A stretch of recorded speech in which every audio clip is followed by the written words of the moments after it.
Tonight's story begins with something small. A doll. Silent. Still. But the truth is, whatever was inside that doll was never still. And it definitely wasn't human. Reem worked in a small antique shop. Quiet place. Dust everywhere. Shelves full of things that felt older than memory. One day, a strange man walked in. Pale face. Shaking hands. Eyes that looked hunted. He placed a wooden box on the counter and said in a trembling voice, "Take it. Just take it away from me." Then he rushed out. Didn't look back. Didn't explain. Reem opened the box and found a doll with thick black hair and wide glassy eyes that seemed to follow anything that moved. Around its neck, a rusty key, and beside it, a note, "Never leave her alone." A simple line, but it carried a cold kind of fear.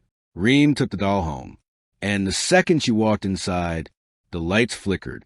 She placed the doll on a shelf and went to cook dinner. When she came back, the doll was on the floor, and the key around its neck was no longer where she left it. Later that night, she heard it.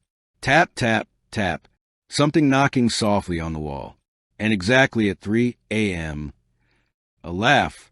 Short, quiet, way too close, and definitely not human.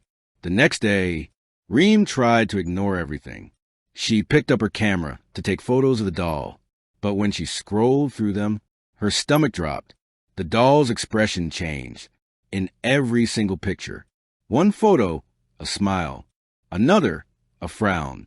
Another, its mouth open, much wider than any doll's mouth should be. Worse, the doll's arms moved. Every time Reem turned her back, sometimes its hand was lifted, sometimes holding the curtain, and once pointing straight at the front door, at whatever was standing behind it. After midnight, Reem woke up to the sound. Keys, rattling. She stepped into the hallway and froze. The doll was standing in front of the apartment door, the rusty key in its tiny hand, and the door was slightly open, as if someone had just come in, or was planning to. Reem grabbed the key, and the moment she touched the doll's hand, she felt it, a pulse, a heartbeat. The doll fell, but the sound it made wasn't plastic. It sounded like bones. Reem snapped. She grabbed a hammer. She was done. But right before she struck the doll, a voice came from inside it. Reem opened the door. The doll lifted its head, slowly, and smiled. A smile so wide, it pushed past the limits of its face. Then it opened its mouth. Not the mouth of a toy, the mouth of something alive. And inside, behind the glass teeth, Reem saw an eye, a tiny human eye, staring right at her. She screamed and smashed the doll with the hammer. Its body cracked open, and something small crawled out, a child's hand. It darted into the shadows and vanished. The key snapped in half, and everything went silent. Reem burned the doll, buried the pieces, tried to forget, but the thing inside it didn't forget her. Every night, she wakes up to the same sound, small footsteps, walking up to her bedroom door and stopping right outside.